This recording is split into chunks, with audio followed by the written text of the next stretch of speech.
Good afternoon and welcome back. This is going to be session 8 of Pre-Con Day here for the beginning of Dare to Be Great number 2. It has been an excellent day so far, and this is going to be the session to wrap up the main pre-con sessions. After this, at 5:30, I believe it is when we have it, is going to be After the Greatness, and we're going to have some special guests and from InDigital. It's going to be an excellent one, but we're about to get down here right now with my good friend Tony Harrison, who is the owner, founder of the Public Safety Group. And this session is Shots Fired, and take it away, my friend. All right. Well, good afternoon. It's been an amazing day. I've been jumping in and out, and I don't know how I get to go last. I don't know if that's good or bad, but here we go. We've got a lot to cover in an hour. For those of you who don't know me, I'm Tony Harrison. I'm from the Public Safety Group. I've spent 35 years in public safety and dispatch. And those of you who know me, dispatching has always been my job, my career, my life. It's been my everything for the past 35 years. And that is what I always did. But like many of you, you don't do just one thing. And I also worked as a part-time deputy for a sheriff's office in Oklahoma, a rural sheriff's office west of Oklahoma City. And the reason I bring that up is today's class, Shots Fired. It's a personal topic to me because not only have I dispatched during an officer-involved shooting as a supervisor in the communications center, I supervised the communications center more than a dozen officer-involved shootings. And as a deputy, I was involved in an officer-involved shooting, which we'll talk about in a few minutes. But when we get to this topic, and like so many of my classes, it is designed to get you thinking, to get you talking, to challenge you, maybe to challenge some of your thoughts. And maybe you don't need to change. Maybe you do need to change. Maybe we need to alter some of the things that we are doing, to alter some of our training. And that's the purpose of today's class as well, is to push the envelope, to get people talking. Because this is one of the most feared incidences any of us can have. You know, as I was sitting waiting after Tracy's great presentation, about, your heart just sinks when you hear these words, and it's hard. It's hard. But there are things we can do. And that's what we want to spend the next hour talking about. We want to talk about what you can do as a supervisor, because we have a lot of supervisors in here as well. And we're going to use some actual case studies. Now, we've always heard about you can get an officer killed. What is the true role of the communications professional when these words are uttered on a radio? And that's what we are going to address. But let's look at some just raw numbers to start the session with. And these are the numbers of police officers killed in the line of duty over the last decade and a half. And you can see as the ebb and flows of officer involved or officers killed in the line of duty. And these are from the Officer Down Memorial page. Gunfire deaths right now in 2020, you're sitting at approximately 36. Now, that police officer in that photograph that you see there was actually shot in the line of duty just a couple of years ago. He did survive because an officer on scene, he was shot in the arm, but it severed his artery in his arm, had a tourniquet, was able to apply that tourniquet, and most likely save his life. So what is our role in the communications center? You're going to get an officer killed. And we've heard that so many times. Many of us have uttered it many times as well. But I ask you, how can you as a dispatcher get an officer killed? We don't know where an officer's at. We don't ask the right questions. We don't provide the right information to the responding units. Is this what really got the officer killed? And now we get into the complexities of these incidents. And I want to take a look at a couple of case studies, and we can talk about them, and you can discuss them in the chat as well. I'll try to keep an eye on the chat as possible. But an incident that occurred in Pennsylvania, and some of the instances that we talk about, there may be some people with some very personal information about these incidences. But this incident we're going to talk about in Pennsylvania left 3 police officers dead and 2 additional officers injured. Now, the dispatcher on duty was new.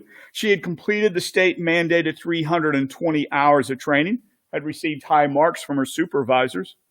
Takes a domestic call. The domestic is involving an adult and her adult son.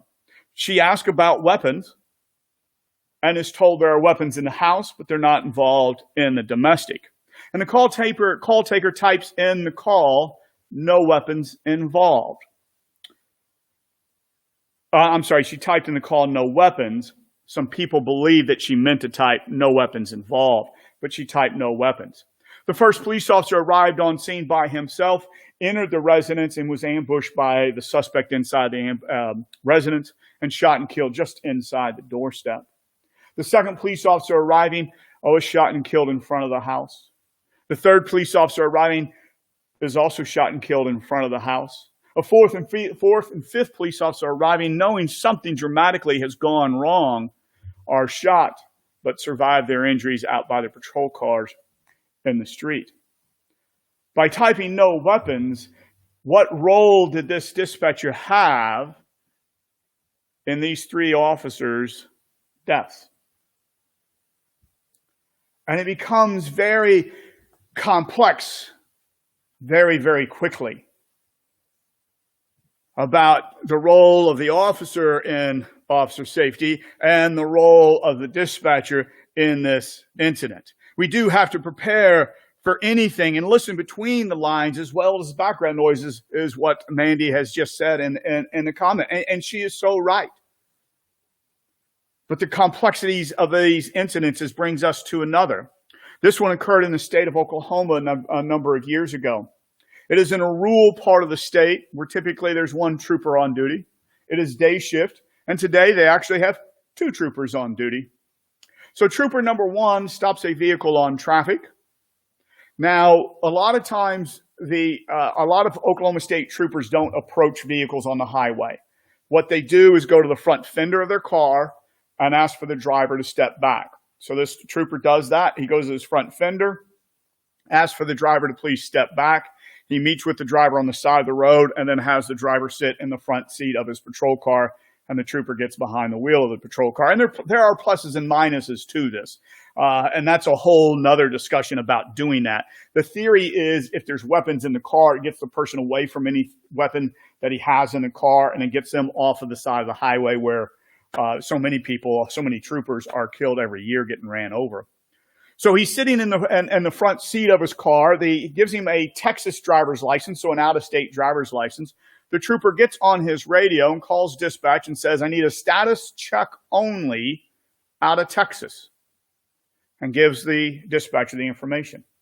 Now, the way her system is set up, she can do exactly what he has requested, a status check only out of the state of Texas through inlets, as every one of us has that ability.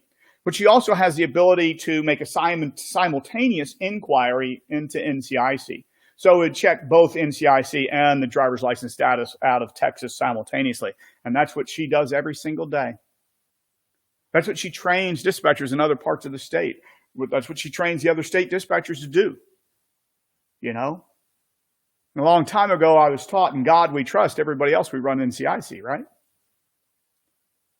Well, this day, for an unknown reason, she just does what the trooper has requested her to do and checks his driver's license status only. And that comes back flagged, suspended, revoked, whatever you call it. So she gets on the radio and tells the trooper that your person is driving under revocation suspension. Now, trooper number 2, who's not on scene, this is not his traffic stop, has had a bad feeling from the moment Trooper 1 has called out this traffic stop. So he's headed over there. Now, he has told nobody that he is headed over there. So a few minutes after the dispatcher told Trooper 1 that the driver is under revocation, Trooper 2 arrives on scene. When Trooper 2 arrives on scene, he meets with Trooper 1 outside of his patrol car, and he says, "What are you going to do?" And Trooper 1 says, "I'm going to arrest this guy because he looks like a dirtbag." But the passenger also looks like a dirtbag. So Trooper 2 says, "What do you need me to do?" He says, "Why don't you go up there and check out the passenger?" So Trooper 2 goes up, gets the passenger out of the vehicle, puts him on the side of the vehicle, and starts patting him down. Simultaneously, Trooper 1 is patting down the driver of the vehicle backed by the state patrol car. As Trooper 2 is patting down the passenger spins on the trooper, pulls out a gun, and shoots the trooper once in his vest, once below his vest. Trooper 2 takes a few steps back, pulls his gun out, returns fire, shooting the suspect. The suspect falls after being shot multiple times. He then spins to see what's happening with Trooper 1, and by this time, Trooper 1 and the suspect are rolling on the ground, fighting. About this time, the suspect rolls on top of Trooper 1 and starts to just give it to him. Trooper 2 says this is not a very good idea, so he takes aim. He fires one shot, ear holes the bad guy. That bad guy falls over dead. He spins to see what his suspect is doing. His suspect is crawling towards his gun, so he shoots him again. Trooper 1 gets on the radio and puts out the broadcast, "We have shots fired, trooper down, trooper needs help."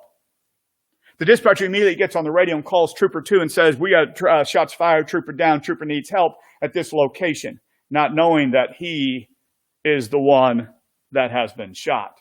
Because when he went out with Trooper 1, did Trooper 2 tell anybody that he was out with Trooper number 1? Of course not. Does this sound familiar with anybody in this class? And she immediately starts to coordinate the entire response to this incident, rolling basically every law enforcement agency in an entire county to this location. About 7-8 minutes into the incident, she runs the man NCIC, and NCIC comes back, wanted, armed, dangerous, caution. And in the background of the audio, you hear this dispatcher say, "Oh, I just got him shot. Oh, I just got him shot." Did she? What role did she have in this trooper getting shot by not running the suspect NCIC? When Trooper 2 returned to duty after being treated for his wounds, what do you think he told his dispatcher? "You need to run people NCIC?" He looked at her and he said, "You probably saved Trooper 1's life. You probably saved Trooper 1's life." Because if she would have ran him NCIC, it would have come back that he was wanted. She did what she was asked to do. But we, every day, do more than what we're asked to do. Now, I've been to some states, and if the trooper doesn't ask you to run something, you cannot run it. But in most places, you get a name, we run that name. We don't need anybody to tell us to run it. We just do it, right? The guy was sitting in the car next to him. Now, in Oklahoma, they are used to this. The state troopers are used to this. The dispatchers are used to this. They give a code that says NCIC hit, and that's all they say. They say nothing else. They just say 1048, which tells you the guy sitting next to you is bad news, is wanted.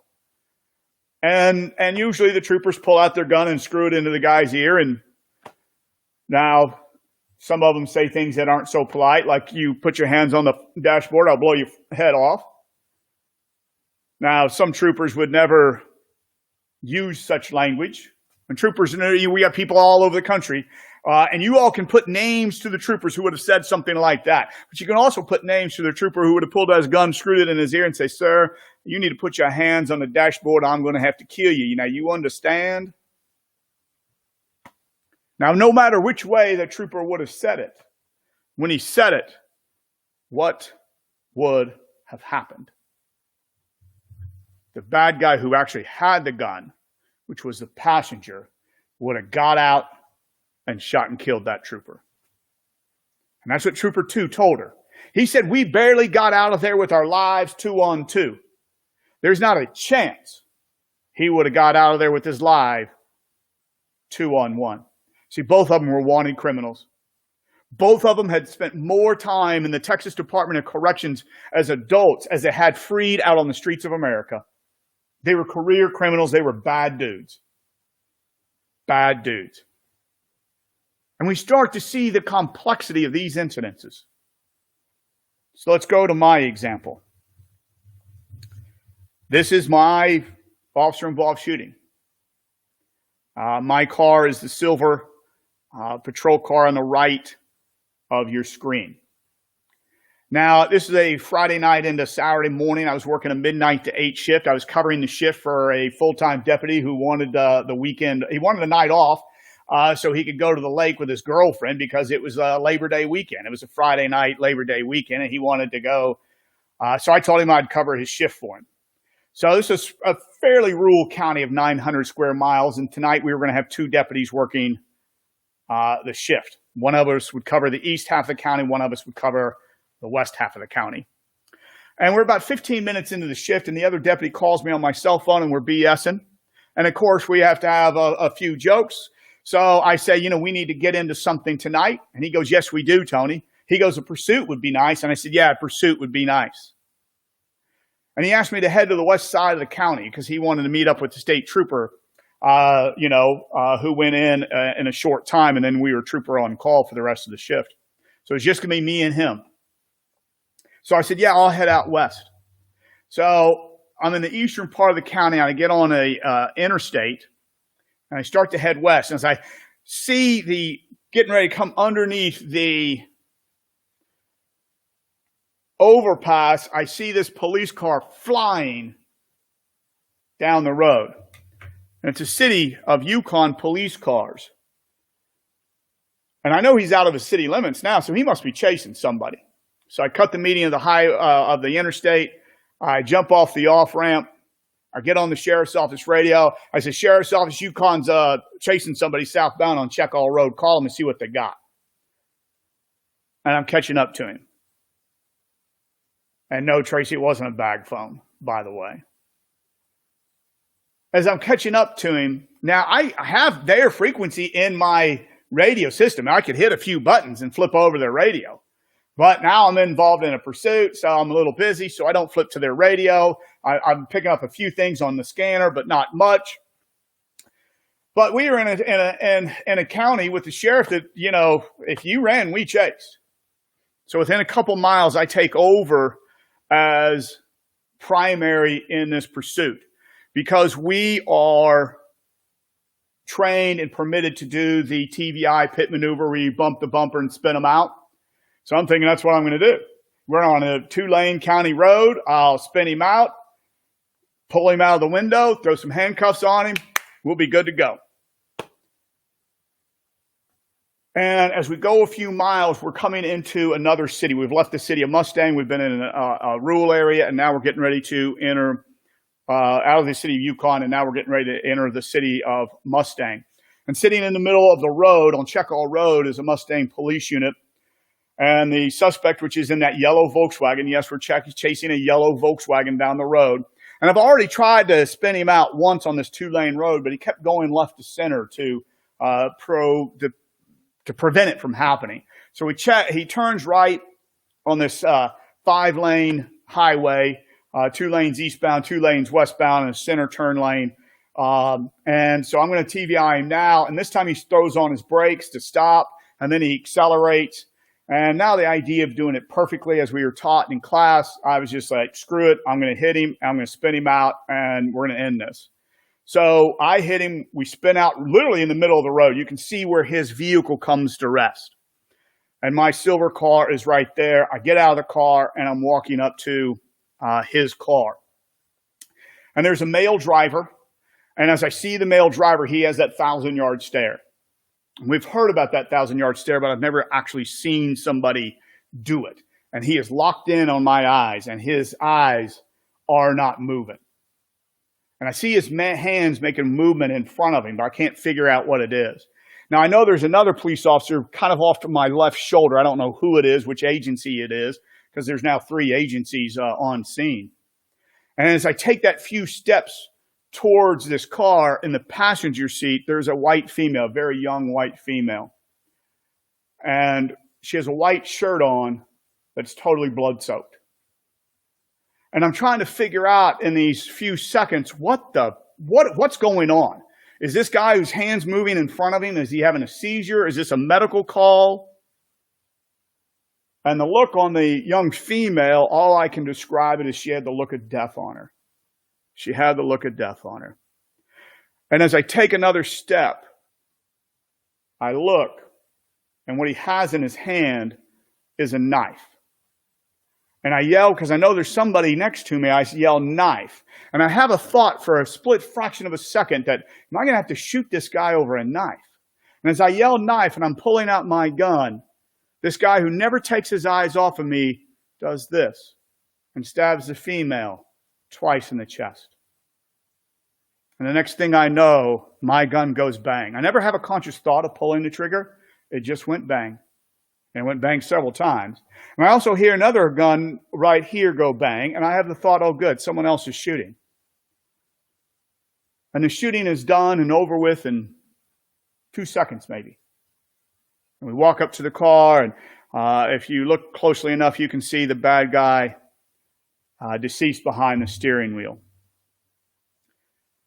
Another deputy who had arrived on scene and another police officer from the city of Mustang walked to that passenger door and open it. The young white female slides out. I walk over to check on her. She takes a few breaths and she passes away. She dies. What was going on? Well, see, when the sheriff's office called the city of Yukon to find out what was going on so they could tell me what was going on, as soon as the sheriff's office called and said, "This is the sheriff's office, what do you got?" the dispatcher from that city said, "Hold on," and put her on hold.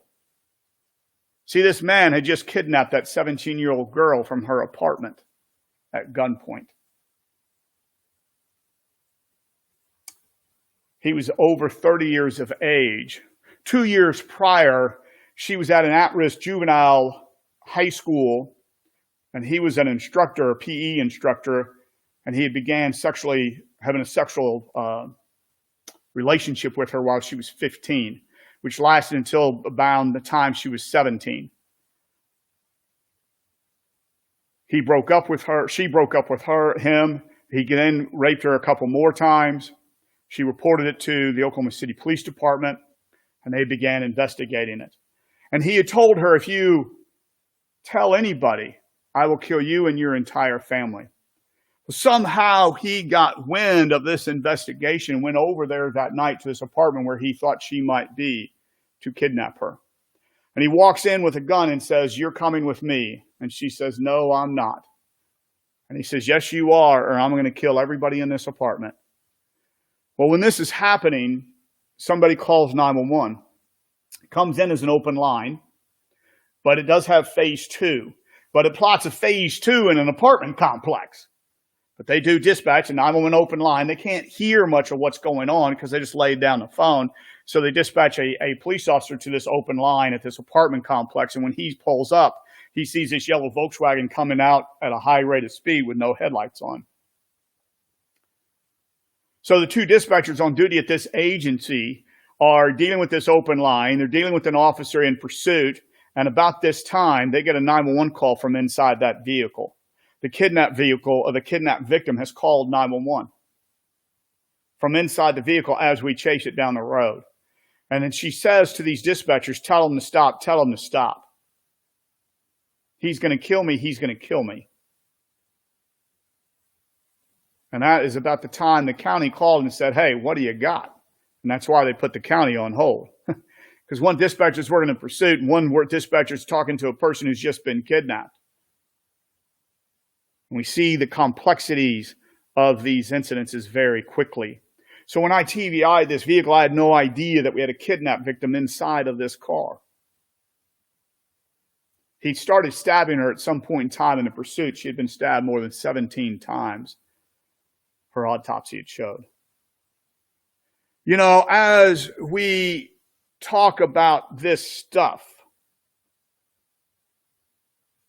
officer-involved shootings are rarely by their book.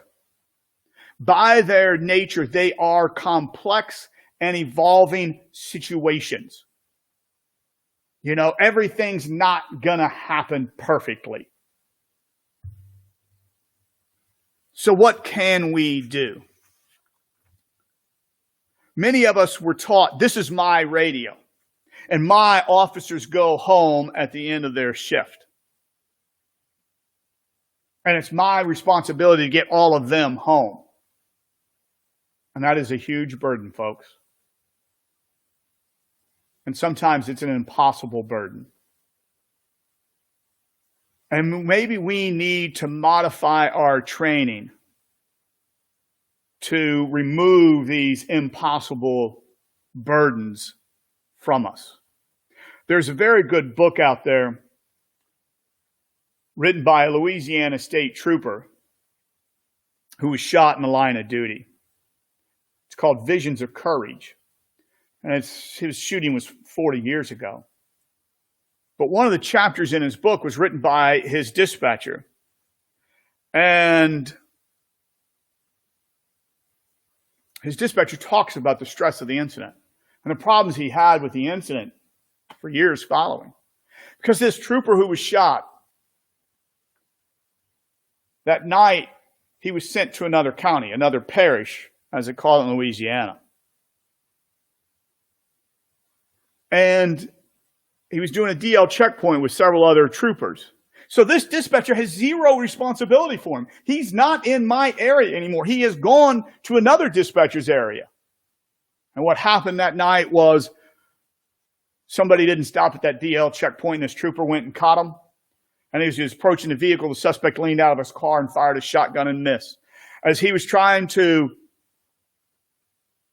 return fire, the suspect fired a second shot. As the trooper returned fire, the second shot hit the trooper in the face, blinding him for life.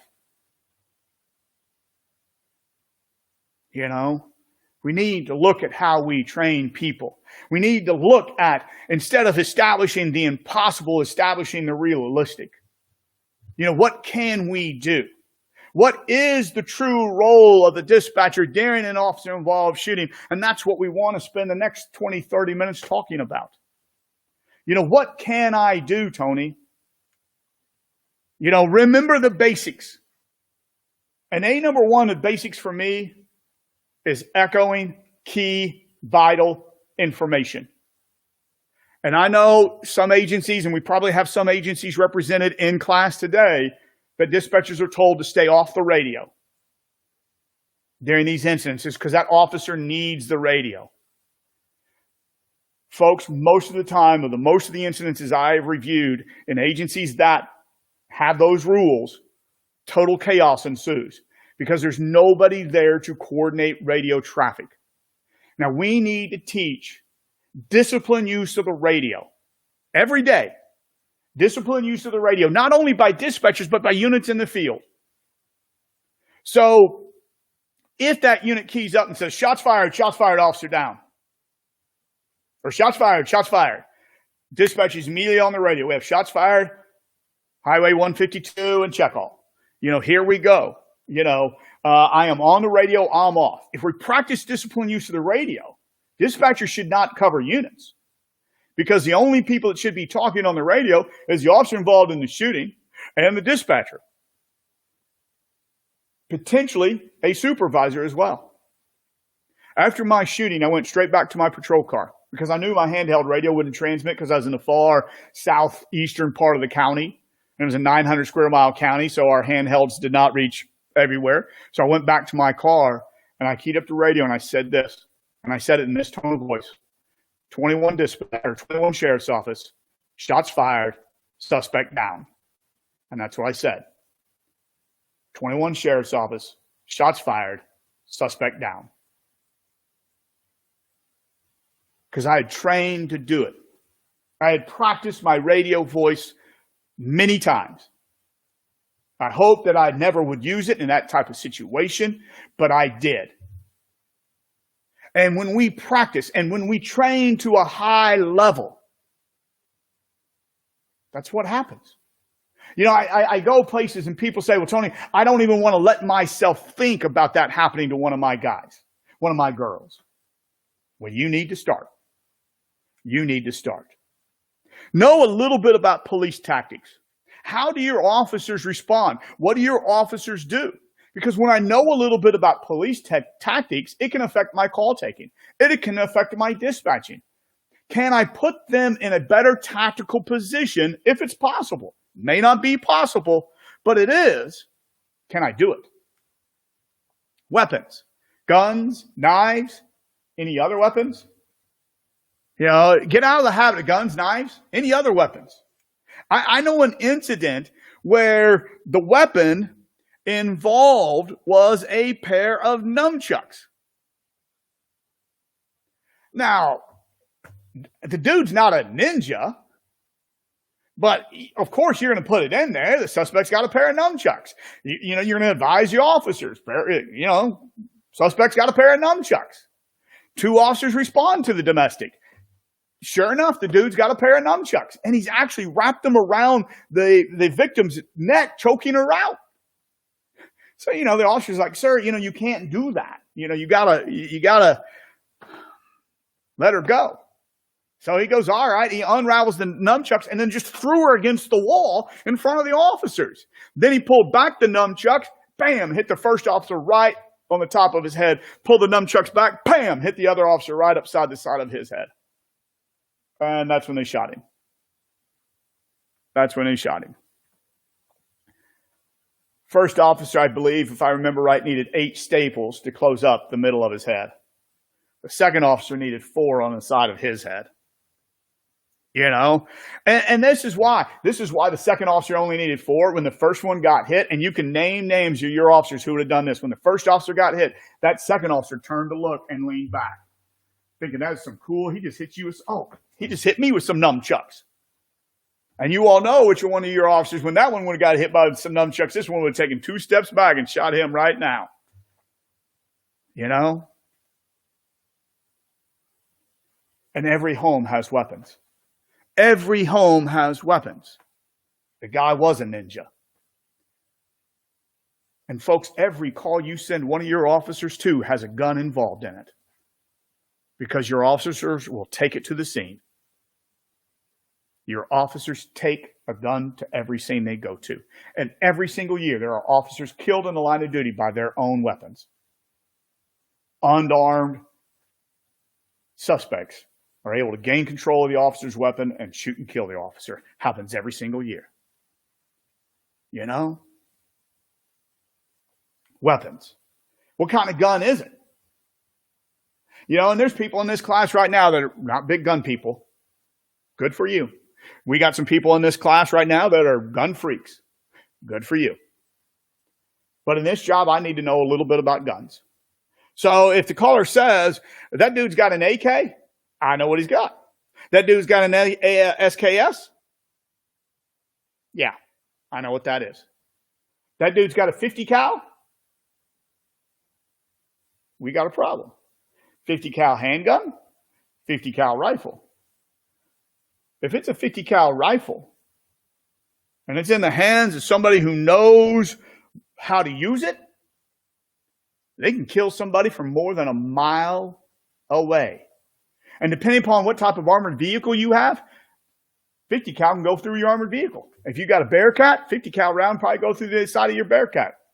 If you got an MRAP, it's going to stop the 50 cal. It's going to stop a whole lot more. You know? What kind of gun is it? Semi-automatic? Fully automatic? What do we got?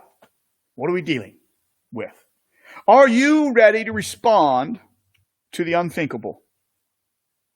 God forbid it happen on your radio tonight. Shots fired, officer down.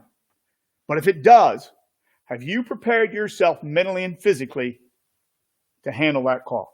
And for some of you, you all will know that officer who has been shot. Some of you all may be in love with, married to, you're a lot of you care for your officers tremendously. Some of us are married to officers and work in the same agency where our loved one works. You know? Have you prepared yourself for that to happen? A couple of years ago in the state of Texas, small agency, one dispatcher on duty, 3 officers out on the street. That dispatcher will send those 3 officers to one call. As they are at that call, all 3 of those officers will be shot at that call.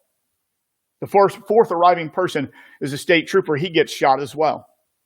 That dispatcher is now sent for, and all 4 of them have been shot. And it will be that dispatcher's responsibility to coordinate this entire agency's response to this incident by herself, because there's nobody else to do it. You know, so many times when I'm teaching this, I hear dispatchers say, well, Tony, a sergeant will tell us this. Some of the things we're getting ready to talk about. Well, a sergeant will do that. A sergeant will tell us this. A sergeant will do that. What if he's the one that got shot? Well, we have more than one sergeant on duty. What if you have that sergeant who's a complete idiot out on the street tonight? We all got them too, don't we? You know? Are you mentally and physically prepared to hear those words? Have you practiced what you would do on the radio? People go, well, Tony, I'll send backup. I'll send help. Okay, that's the first thing. What's the next 40? How would you coordinate your entire agency's response to it? Are you going to simulcast radio frequencies, or how are we going to do it? Are we going to go to a county-wide frequency call? Are we going to go to a state radio network? Are you going to use interoperability channels? What are you going to do? You know? What are we going to do?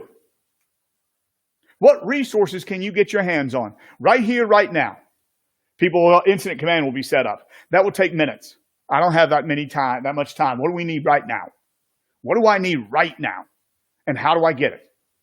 You know, you can listen to the audio tape from the Aurora, Colorado shooting, and the officers get on the radio and say, headquarters, we need some gas masks. We need some gas masks. And about 30 seconds later, that officer's on the radio saying again, headquarters, we need some damn gas masks. We can't get in. Where do you get them? Right here, right now. How do I get gas masks? You know, what resources can I get my hands on right now? Let's say you dispatch a call tonight. Single officer call. Single officer goes to that call. As he's walking up to the house, crazy man busts out the window and shoots your officer. He's laying down in the front yard of this house. As multiple officers start to arrive to assist, they come under rifle fire from the crazy man inside the house. Your officer's down, bleeding out in front of this house. Depending upon the wounds, may only have a few minutes to get that officer out and get them to a hospital to where they can survive. What can you get to get that officer out? Right here, right now. And hopefully you have well-trained officers that are going to get on the radio and say, headquarters, we need this, we need that. But in the absence of them, what can I get my hands on? SWAT team's great. SWAT team's going to be 45 minutes away. That officer will be dead by then. Do I have 3 SWAT officers on duty right now that I can create an ad hoc SWAT team?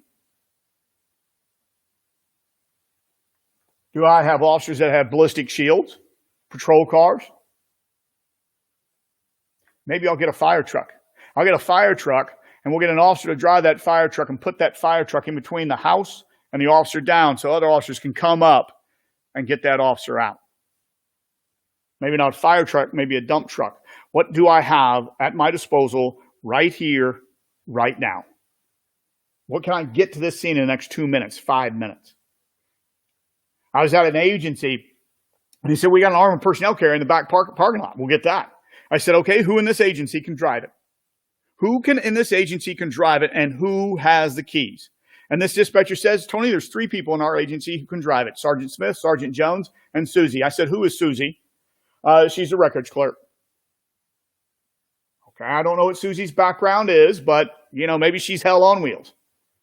But if this is a day shift incident, I'm calling down to Susie in records and saying, Susie, records is closed. Drop the blinds. We need you at this location. She can run out the back. She'll be there in 5 minutes, 2 minutes with the armored personnel carrier. You know? How are we going to get helicopters, EMS, fire helicopters, canine units? Can we establish a perimeter? You know? If you have AVL, your agency should immediately stop using sergeants to establish perimeter and transfer that responsibility to dispatch. If you have AVL and you look at a map and you can see where all your units are at, there's no way a sergeant should be telling people where to go. dispatch should be immediately assigning the perimeter with training, with the appropriate training, and how we want to establish perimeters, because you can see where everybody's at. You can see where everybody's at. What are we going to do about off-duty officers? Do we need to call in off-duty officers? Do we need to call in off-duty dispatchers? We talked about armored vehicles.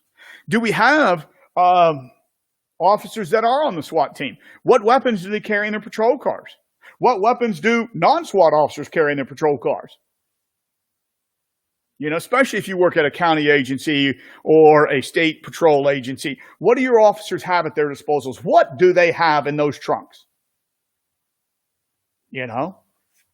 Our city units, where do they keep their rifles? Is it in the trunk? Is it in the front seat with them? What do they have? What can I get right here, right now?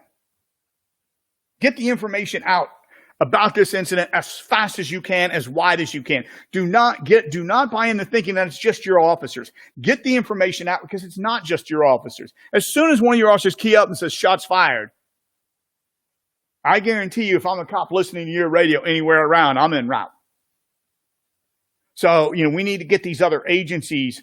We need to get on mutual aid channels. We need to get on countywide. We need to get on whatever radio frequencies you have, area-wide radio networks, to get this information out. Declare what you have. Do we have shots fired, suspect down? Do we have shots fired, officer down? And if your officers do not declare it, pretty quickly you need to ask, what do you got? Because, I hear all the time, shots fired, shots fired. Okay, I'm going to rebroadcast that. I'm going to echo it. I'm going to give this officer a few seconds. And if he doesn't declare, she doesn't declare what she has, I'm going to ask, what do you got? What do we have? Do we have shots fired, officer down? Do we have shots fired, suspect down? Because it's vastly different. It's vastly different. If we have an officer down, does your agency clear the route between the scene and the hospital? Do you notify the hospital? How do you do that in these types of situations? Do we advise the hospital of an possible incoming trauma patient that we have had an officer shot? Keep people inside your communications center informed of the situation and as it changes as much as possible, because these things do change very, very quickly. Communicate with each other in the communication center as to what we have, especially those of you who work in very large centers. Make sure we're communicating with the other radio dispatchers, but if you have dedicated call takers, make sure that information is getting to your call takers as well. Because citizens are going to be calling in. As soon as you all start busting off caps in somebody's neighborhood, here comes the 911 calls. And if we have shots fired, officer down, suspect running northbound, it affects call taking, doesn't it? Yes, ma'am, there has been a shooting. Stay inside your house. Lock your doors and the windows. If you see anything suspicious, immediately call me back on 911. If it's shots fired, suspect down, suspect in custody, yes, ma'am, we do have a shooting. The officers are there. Everything's under control. Thank you for calling, and you're going to move to the next call. Get help inside dispatch if we need it. After the incident. Critical incident stress debriefings are extremely important. Extremely important. It's important for the dispatchers. It's important for the officers. It's important for the officers many times to have the dispatchers there. I didn't learn about that 911 call that the person made from inside the vehicle until I was in the debriefing. And the dispatcher from that city said, I was on the phone with the caller. I said, what? She goes, yeah, I got a call from the person inside the vehicle. She named the girl by name. I said, I didn't know that. She goes, yeah. Yeah, I said, what did she say? And she told me. These incidences don't end that night. Talk to the other dispatchers about the incident. Talk to other dispatchers about how you feel. If at all possible, talk to the officer who's involved. It is so important. And sometimes in some agencies, they make a lot of restrictions on what the officers can talk about and what the officers can say. And that can sometimes hamper the critical incident stress management portion of it. So that is why it is so important that I believe in involving dispatchers in the debriefings as well. These incidents go on for a long, long time. Supervisors, when possible, and when each dispatcher is ready, relieve them at a natural point. I don't have a perfect yes/no question. In other words, immediately after the incident, do you go and relieve that dispatcher from duty and take them down to, the stress room? You call your peer support program in, and some people in this class are going, we don't have a peer support program, Tony, and we certainly don't have a calm room where we can relax after these incidences. Relieve them at a natural point. I know some dispatchers that after an officer-involved shooting, they're going to say, no, this is my radio, and I ain't leaving my radio until my shift is over. And I've seen dispatchers like that. I'm working until my shift is over, and I'm relieved by the oncoming shift. I'm not going anywhere. I've seen other dispatchers, as soon as the bullets stop flying, they're like, I need to take a break. I need to take a break. And those of you who are supervisors, be aware of that. Don't think it's a one-size-fits-all, a cookie-cutter approach to this, because it's different based upon the individual people. One incident that I know of, a small agency, one dispatcher on duty. So after the officer was shot and transported to the hospital, the word starts going out. So the dispatch supervisor shows up, tells the dispatcher on duty, you have 5 minutes to take a break. You can go out and smoke, but you need to be back in here in 5 minutes. And the dispatcher told me, Tony, all I wanted to do was go to the hospital. All I wanted to do was go to the hospital to see that officer of mine. Where was every single police officer in that entire city? At the hospital. But she was told she couldn't leave. You can't leave. And that was the worst part of the incident for her, was being told she can't leave. So supervisors, we have to get smarter. What's going to be in the short-term and long-term interest of the dispatcher that's worked this incident? After the officer-involved shooting, I worked as a dispatcher. And it was a suspicious subject call. James Kennedy was the primary officer involved. There was a short foot pursuit. 3 officers were involved in the short foot pursuit. A guy had something in his hand. He turned and confronted the officers, lunged towards the officers, and one officer shot him and killed him. And even though I was told that he was okay, I went home that night, and I didn't think I had any feelings about it. I didn't know. A couple of days later, I was told there was a debriefing at our training center. I was welcome to attend. I didn't know to go or not, but, I said, I'll go. I worked the midnight shift back then, and it was in the afternoon. So I thought, well, I'm not doing anything. I'll go. And I saw the 3 officers that were involved. And the primary officer that was involved was standing there. And I approached this officer, and I asked him, I said, how are you doing? How are you doing? And folks, I'll tell you this, I've never had this feeling since. And I never had it before. And I looked at him and I said, how are you doing? And he looked at me and he said, Tony, I'm okay. Tony, I'm good. And like I said, I've never had this feeling before, and I've never had it after. But when he looked at me and said, I'm good, I felt a weight lift from my shoulders. I literally felt a weight lift from my shoulders. And it was over for me. That incident was over for me. And I wonder, now that I know so much more, if I wouldn't have gone to that, if I didn't have that chance to look him in the eye, other people telling me he was okay wasn't enough. I had to look him in the eye and tell him. And when he told me he was okay, that weight went away.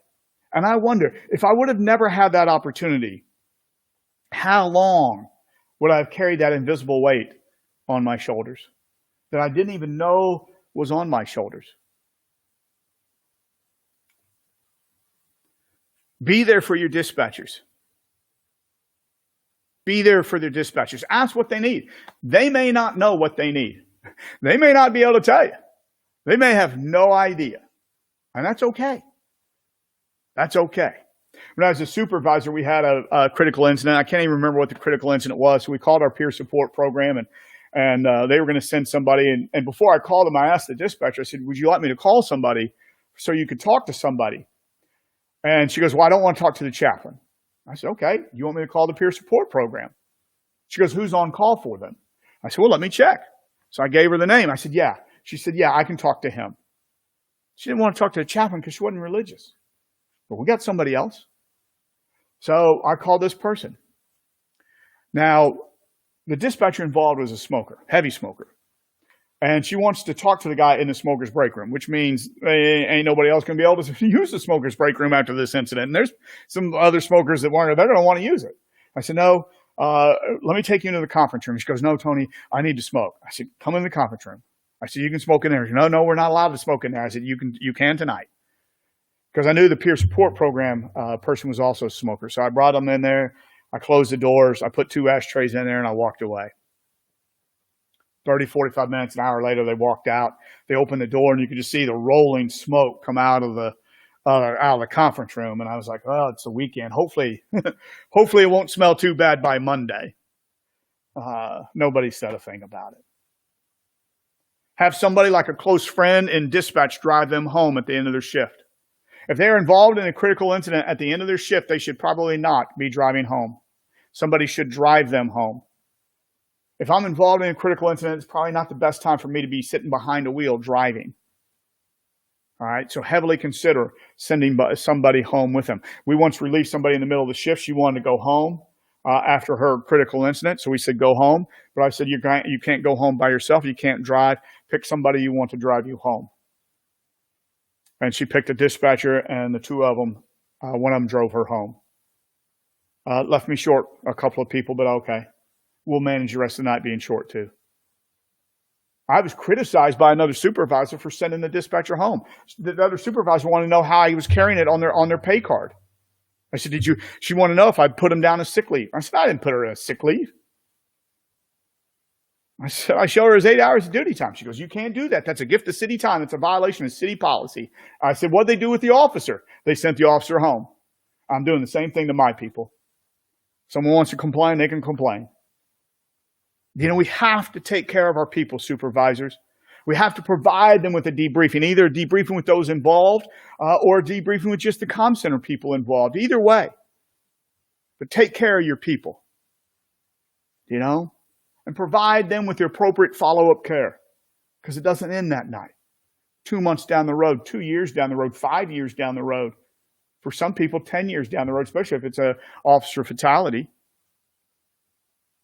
You know? It's a long road. It's a long road. And sometimes we forget. You know, this dispatcher that's acting out used to be a great dispatcher. Now they got 15 years on, they're burned out, and they got all kinds of problems. And we forget, wait a minute, 8 years ago, she was the one working the radio when that officer was killed. I wonder if this has anything to do where they're at today. Maybe if we would have taken care of them, it would have lessened the impact. And now down the road, here we are. You know? And recognize them for the job that they've done. Recognize them for the job that they have done. Whether it's letter of commendations, telecommunicator of the year, somehow, some way, recognize that person for the job that they have done. Okay?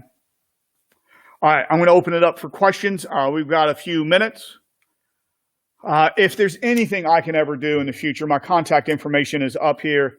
I am more than willing to help you in any way that I can. You just email me. I'm an email away if you need it. If I can help you, I will. If I can't help you, I've got a lot of friends that are smarter than me that are willing to help people who need help as well. But I'll turn it over to Ricardo. Do we have any questions, Ricardo? Where are we at? All right. Excellent work, my friend, as always. I think my speaker shut off. Hold on. Let me turn it back on. Okay. Okay, I can hear you now. All right. Excellent. I just said excellent work as always, my friend. And there's a lot of I've been typing like mad on a lot of stuff that you have on here. It took me back to a lot of incidents that I was involved in where, some of the stuff did not happen. For one of them, it did, but, for some of the others, it did not. And, in my head, I'm comparing, going both ways on how it was, in the beginning for the one and then the next when there was certain things that were done after that. And it is definitely important. One of the questions that come in is, how would you handle an agency that says dispatches to stay off the radio during pursuits or critical incidents, even after we try to explain our case? Have them email me. Have the chief email me, and I can explain why.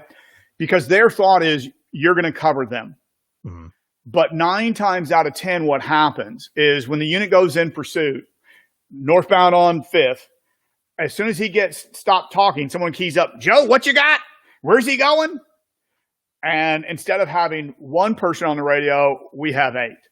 Right. And if we have that discipline use, all units 222 in pursuit, northbound from 5th, I'm on the radio, I'm off.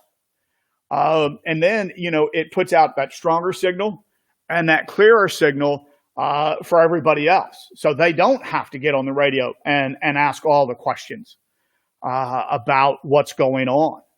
And I can send you or point you in the direction of some audio calls that where dispatchers have taken a very passive role and how it goes and the confusion that is on the radio. And I once had a lieutenant call and complain because, we had a dispatcher echoing. It was a foot chase in an apartment complex. And, so the lieutenant calls and says, never do this again. I said, sir, we have one way of calling pursuits. We call it the same for all radios. He thought he was a lieutenant and he could make up his own rules. And I said, no, sir, we're going to do it one way. Because it may be clear to those units at the scene, but they forget they're not the only ones. Right. It may be the county unit that's not on our radio that's scanning us. And if it's just said one time, by the time the scanner comes around, that state trooper that's 20, 200 yards away, that's the closest officer to help your officer that's down, doesn't know where he needs to go. You echo it, the chances are of him hearing it increases tremendously. So that was for Gary there. So yeah, his information was on there. You two connect and see what can happen, because you don't want, to, and especially for your, superiors that you were saying that you've explained all of this to, they definitely don't want, and you can put it that way as well. You want something bad to happen before, we end up doing this, when we could just do it right now. We could echo all this, this information. That's how we did it at my old dispatch center as well. DeMar said, unfortunately, legacy culture of attitudes, we've always done it this way. He's right. It is so prevalent. And, we don't look at the best practices. We don't look at the better way of doing it. And I like what Manny says. They don't get on the radio. Half of them just call up on the phone. What's going on? That's true. In the middle of the incident, when you're like, we're trying to pay attention to this, just listen to your radio. We're repeating all the information. Yeah, and sometimes it's the sergeant. What do you got? Right. Like, you didn't hear the tone? You didn't hear the triple shooting I put out, Sarge? Oh man, yeah, no, it definitely happens. But this is all very good information. So you had your email address and everything on there, right? You're yes. Also, where else can people find more information about everything that our website, www.publicsafetygroup.com. I'll throw up my email. Also, is Tony@publicsafetygroup.com or tharrison@publicsafetygroup.com. We're doing a lot of stuff these days, virtually, in person. We're still doing in person. We got new programs out there. So, and it's not all about the money for me. I mean, if there's just questions that you want to ask, or me to reach out to your chief because it's easier for me to explain than maybe it is for you, I'm happy to do it. I'm happy to do it. Because it's going to happen. And how do we make the best? Right. Well, thank you once again, my friend, for being on. An excellent session as always. And thank you, everyone who has been here all day with us for Precon for Dare to Be Great 2. This has been an excellent session. And we're going to be doing After the Greatness here at about 5:30, so in about 15 minutes or so. And so Leah and I, we're going to be going live on Facebook, Twitter, and YouTube with Lori and Vicky of InDigital to do a recap of the sessions, as well as just kind of a laid-back conversation on everything of the day's event. So this has been awesome, just in the comments and everything. If you get a chance, Tony, go back in there and read some of those comments. There's a lot of stories and everything that people were sharing as you were talking as well, and their thoughts, processes, and just a bunch of different things, and also praise for your presentation. So thank you once again, and Thank you. we'll What time did you start working this morning? like 6:30 this morning. And what time do you expect to stop working tonight? Like 6:30. Which means probably 7:38. Yeah, something like that. and then we start again tomorrow at 8 in the morning. Yeah, this is 4 days of it. Thank you, Ricardo. I mean, this is people, the power of one. You can look at Ricardo and see what the power of one person can do in our industry. Thank you. And that's you've done amazing things, my friend. I appreciate it very much. Thank you so much, and we'll talk to all of you soon. Have a good one.